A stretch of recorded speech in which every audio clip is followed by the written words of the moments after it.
My landlord tried to illegally evict me for his son, so I sued, took his money, and walked away with a better apartment. I'm 29, male, and up until recently, I thought I had a pretty good living situation.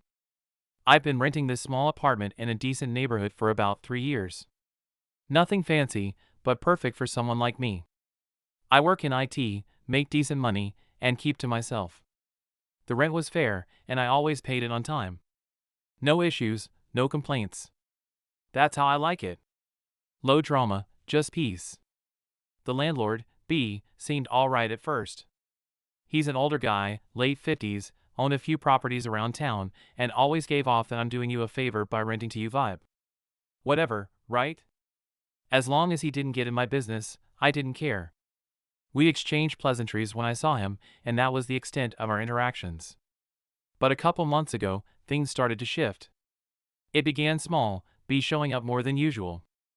At first, he'd knock on my door and claim he needed to check on things.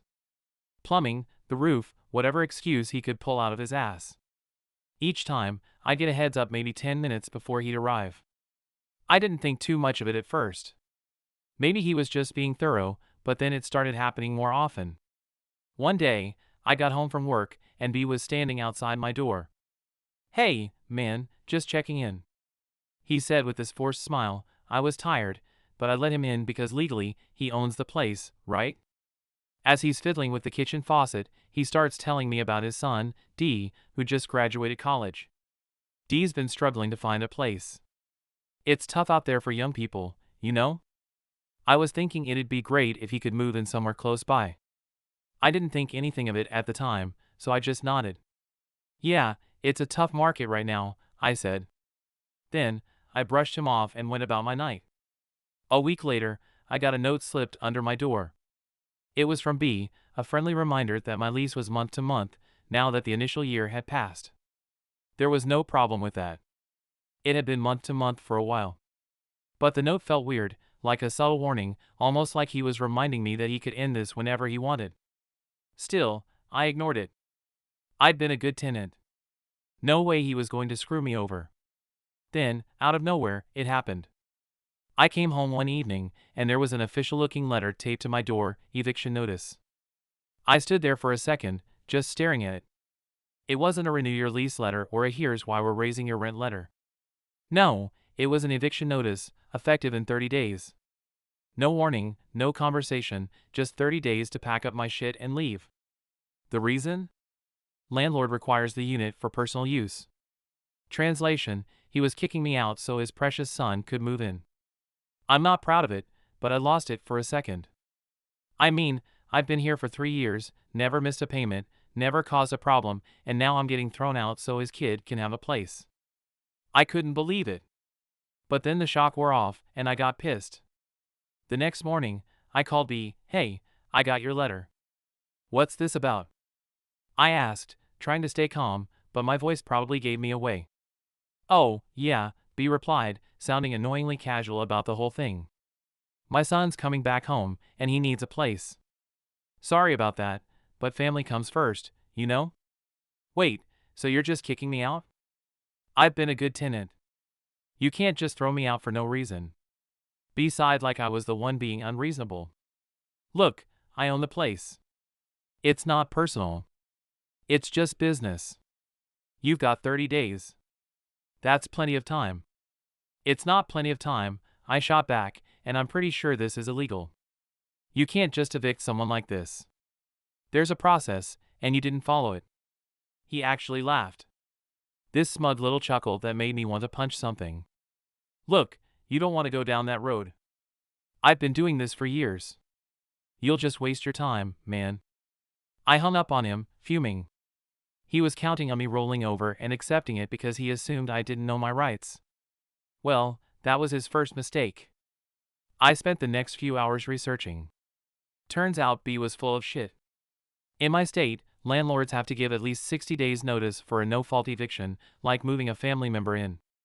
Not only that, but there were proper steps he needed to follow, like providing written notice with specific legal wording. He hadn't done any of that. I wasn't going to let this slide. I reached out to a lawyer who specialized in tenant rights, and after explaining the situation, he confirmed that I had a solid case.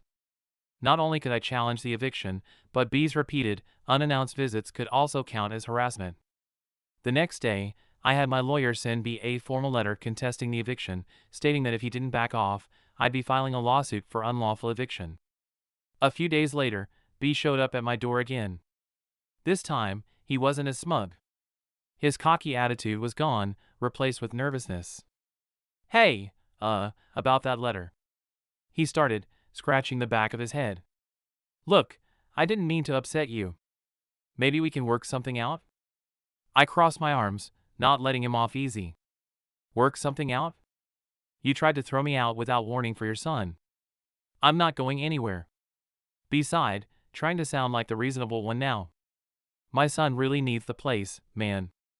He just graduated, he's got no job yet, and he needs somewhere to live." I didn't mean to be pushy, but family comes first, you know? I could see through his bullshit. He wasn't worried about his son. He was worried about the lawsuit and how much it could cost him. "That's not my problem," I said flatly. "You didn't follow the law, and I'm not getting kicked out because you feel entitled to this place. If you want to evict me, do it legally." B's face hardened. "Look, I'm trying to be nice here. We can work this out without lawyers getting involved." "No, we can't," I shot back. "You tried to screw me over, and now you're dealing with the consequences. You thought I'd just roll over, but I'm not backing down." He left after that, clearly pissed but too scared to push me any further. Over the next couple of weeks, B tried everything to get me to drop the lawsuit. He'd leave me voicemails, sounding increasingly desperate. His tone changed from entitled to pleading. "Come on, man, we don't need to take this to court. My son's got nowhere else to go. I'll give you a rent reduction, extend your lease, whatever you want." Each time, I ignored him. He tried to bully me into leaving, thinking I didn't know my rights, and now he was realizing that he was in over his head. The power dynamic had shifted, and I wasn't about to let him off the hook that easily. Eventually, B showed up one last time, looking like a broken man. "I'm begging you, man," he said, his voice cracking. "If this goes to court, it's going to cost me everything. My son needs the place, and I can't afford to fight this. Please, let's just settle this." For a second, I almost felt bad for him. Almost. But then I remembered how smug he'd been, how he tried to throw me out like I didn't matter.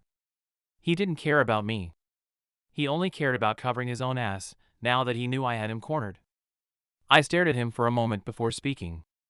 "You tried to kick me out illegally, and now you're paying the price. I'm not backing down." In the end, we did settle, on my terms.